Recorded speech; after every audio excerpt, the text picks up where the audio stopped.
அனைவருக்கும் வணக்கம். இந்த நம்ம என்ன பார்க்க போறோம் அப்படின்னா, நாளைக்கு வந்து குரூப் 1 எக்ஸாம் இருக்கு. பிஸியாக படிச்சுட்டு இருப்பீங்க. ஸோ நாளைக்கு குரூப் 1 எக்ஸாம் எழுத செல்லக்கூடிய மாணவர்களுக்கும் சரி, அதே போல் இன்று மதியம் வந்து பார்த்தீங்கன்னா நமக்கு district education officer group 1C அது குரூப் 1Bக்கான தேர்வும் வந்து நடைபெற போகுது. ஸோ இன்றைக்கி எக்ஸாம் எழுதக்கூடிய செல்பவர்களுக்கும் சரி, எங்களுடைய வின்னஸ் கிளாஸ் அகாடமி சார்பாக நாங்கள் வாழ்த்துக்கள் தெரிவிச்சுக்கிறோம்.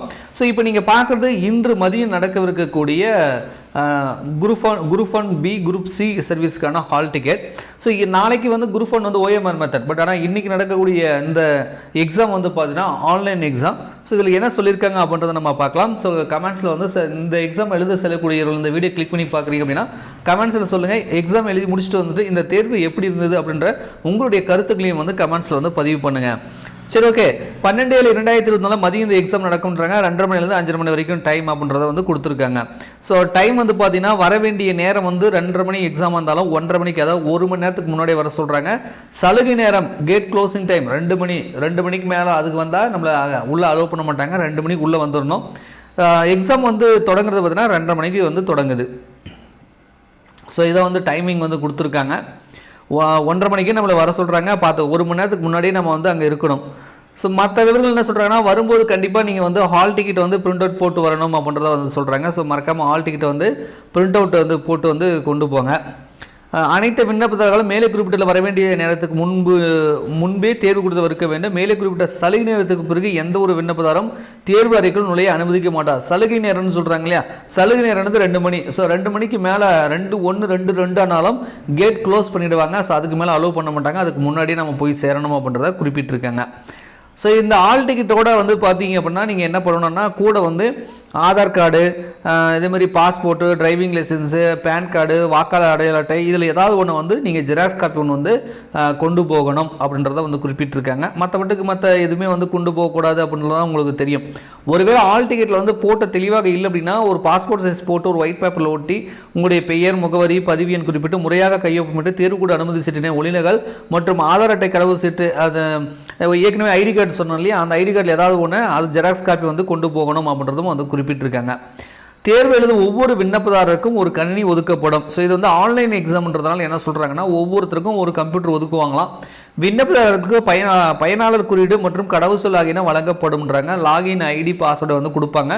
அவற்றை பயன்படுத்தி கணினியில் லாகின் செய்ய வேண்டும். கணினி திரையில் தோன்றும் அனைத்து அறிவுரைகளையும் கவனமாக படித்து தவறாது பின்பற்ற வேண்டும். ஸோ நமக்கான யூஸ் ஐடி பாஸ்வேர்ட் கொடுத்தாங்கன்னா ஓப்பன் பண்ணிட்டு ஃபர்ஸ்ட் இன்ஸ்ட்ரக்ஷன் கொடுத்துருப்பாங்க. அந்த இன்ஸ்ட்ரக்ஷனை முழுமையாக நம்ம படித்து பார்த்துக்கணுன்றாங்க. கணினி தேர்வில் ஒவ்வொரு வினாவும் 5 விடைகளுடன் திரையில் காட்டப்படும்ன்றாங்க. ஒரு கொஸ்டினுக்கு 5 விடை இருக்கும். அதாவது ABCD 4 ஆப்ஷன் இருக்கும். 5ஆவதாக வந்து E அப்படின்னு ஒரு ஆப்ஷன் கொடுத்துருப்பாங்க. விடை தெரியவில்லைன்னு 5 ஆப்ஷன் இருக்கும். மவுஸை பயன்படுத்தி சரியான விடையினை தேர்ந்தெடுத்து வினாக்களுக்கு பதிலளிப்பதை தொடரலாம் அப்படின்றாங்க. மவுஸை வச்சு நம்ம கிளிக் பண்ணி ஆன்சர் பண்ணிக்கலாம்.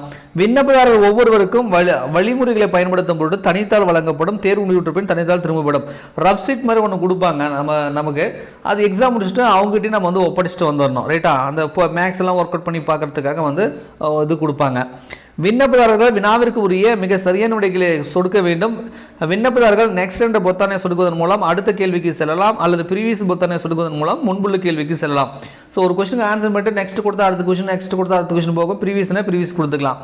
விண்ணப்பதாரர்கள் எந்த ஒரு வினாவினையும் விடையினையும் மீள் பார்வையிடலாம். தேர்வு முடியும் நேரத்துக்கு முன்பு எப்போது வேணும்னாலும் விடையை மாற்றலாம். நீங்கள் வந்து எக்ஸாம் டைமுக்குள்ளே வந்து நீங்கள் எந்த கொஸ்டினுக்கு எந்த ஆன்சரை வேணாலும் எப்போ வேணாலும் மாற்றிக்கலாம். ரைட்டா, ஃபஸ்ட்டு நீங்கள் ஏன்னு கொடுத்துருக்கீங்க ஏதோ ஒரு கொஸ்டினுக்குன்னா எக்ஸாம் முடிகிறதுக்குள்ளே டைம் இருக்கும் பட்சத்தில் இல்லை ஏ வராது பின்னா மறுபடியும் வந்து மாற்றிக்கலாம். ஆனால் வந்து எக்ஸாம் முடிகிறதுக்குள்ளே நம்ம மாற்றிக்கணும். அதை வந்து பார்த்துக்கோங்க. விண்ணப்பதாரர்கள் தேர்வு நேரத்துக்குள்ளே எப்பொழுது வேண்டுமானாலும் தங்கள் விடைகளை சமர்ப்பிக்கலாம். எப்போ வேணாலும் சப்மிட் கொடுத்துக்கலாம். விடைகளை சமர்ப்பித்த பின் விண்ணப்பதாரர் மேலும் தேர்வு தொடர்பு. ஸோ நம்ம எக்ஸாம் கடைசி முடிகிறதுக்கு முன்னாடி எப்போ வேணாலும் நம்ம சப்மிட் கொடுக்கலாம்.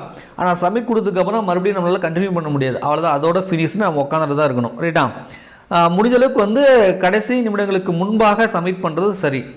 ரைட்டா, அதே மாதிரி ஆட்டோமேட்டிக்காக சப்மிட் பண்ணுற மாதிரி பண்ணாமல் நாமளே வந்து மேனுவலாக சப்மிட் பண்ணுறது இன்னும் பெட்டராக இருக்கும். ஸோ அதையும் வந்து கொஞ்சம் எக்ஸாம் முடிகிற டைமுக்கு முன்னாடி வந்து பார்த்தீங்கன்னா நீங்கள் சப்மிட் கொடுத்துருக்க மேலே டிஸ்பிளேவில் பார்த்தீங்கன்னா டைம் வந்து போட்டிகிட்டு இருக்கும். ரைட்டா, எவ்வளோ நேரம் இருக்குன்றதை பார்த்துக்கோங்க. விண்ணப்பதாரர்கள் தங்களால் தெரிவு செய்யப்பட்ட விடையினை சமர்ப்பிக்க தவறும் பட்சத்தில் தேர்வு முடிவுறும் நேரத்தில் தானாகவே விடைகள் சமர்ப்பிக்கப்பட்டுவிடும். கணினி வழி தேர்வுக்கு சுற்றினை எவ்வாறு பயன்படுத்துவது என்று தெரிந்தாலே போதுமானது. கணினி அறிவு அவசியமில்லை. பார்வை குறைபாடு உள்ளவர்கள் கேள்வி மற்றும் விடைகளை எழுத்து வடிவங்களை தேவைக்கேற்ப பெரிதாக்கி கொள்ள முடியுன்றாங்க. ஸோ இந்த ஆன்லைன் எக்ஸாம் எழுதுவதற்கு பெருசாக கம்ப்யூட்டர் நாலேஜ்லாம் தேவையில்லை. நீங்கள் மவுஸை யூஸ் பண்ண தெரிஞ்சாலே இந்த எக்ஸாம் எழுதலாம் அப்படின்ற மாதிரி வந்து சொல்கிறாங்க. ரைட்டா? அதே மாதிரி எக்ஸாம் டைம் முடிஞ்சது அப்படின்னா ஆட்டோமேட்டிக்காக அதுவே வந்து சப்மிட் ஆகிடும். நீங்கள் சப்மிட் கொடுக்கலனாலும் அது க்ளோஸ் பண்ணிவிடுவாங்க. அது ஆட்டோமேட்டிக்காக அந்த டைமிங் முடிஞ்சதுக்கப்புறம் சப்மிட் பண்ணி க்ளோஸ் பண்ணிவிடுவாங்க. ஸோ அதனால் வந்து அதையும் வந்து இப்போ நோட் பண்ணியிருக்காங்க. சப்போஸ் வந்து உங்களுக்கு சரியான பார்வைக்கு இல்லை கொஞ்சம் சின்னதாக எழுத்த தெரியுதுன்னா அது ஜூம் பண்ணியும் பார்த்துக்கலாம் அப்படின்ற மாதிரி வந்து சொல்கிறாங்க. விண்ணப்பதாரர்கள் வருகைத்தாளில் கையொப்பமிட வேண்டும். மேலும் விண்ணப்பதாரர் அடையாளத்தை சமர்ப்பிக்க பெருவிரல் கை ரேகனை அதற்குரிய கட்டத்தில் பதிவு செய்ய வேண்டும். சுற்றின அனைத்து செயல்பாடுகளும் சேவையகத்தில் சேமிக்கப்பட்டு பின்னாளில் பார்வையிடுவதற்கென கோப்பு உருவாக்கப்படும். தேர்வரை கண்காணிப்பு கருவி மூலம் கண்காணிக்கப்படும் அப்படின்றாங்க. இதெல்லாம் நமக்கு தெரிஞ்ச விஷயம் தான். ரைட்டா? சூப்பர்வைசர் வந்துட்டு நம்ம கட்டவரில் ரேகை வாங்குவார், கையெழுத்தெல்லாம் போட சொல்லுவாங்க, அதெல்லாம் நம்ம செய்வாங்க. ஸோ எக்ஸாமை வந்து எப்படி ஃபாலோ பண்ணணும் அப்படின்றத வந்து கொடுத்துருக்காங்க. ஹால் டிக்கெட்டில் இருக்கக்கூடிய இன்ஸ்ட்ரக்ஷனை வந்து சரியாக வந்து படித்து பார்த்துட்டு இன்றைக்கி வந்து எக்ஸாமை நல்ல முறையில் எழுதிட்டு வாங்க. ரைட்டுங்களா? ஸோ நாளைக்கு எழுத செல்லக்கூடிய குரூப் 1 ஆஸ்பிரண்ட்டும் வந்து நான் எக்ஸாம் வந்து நல்ல முறையில் வந்து எழுதிட்டு வாங்க.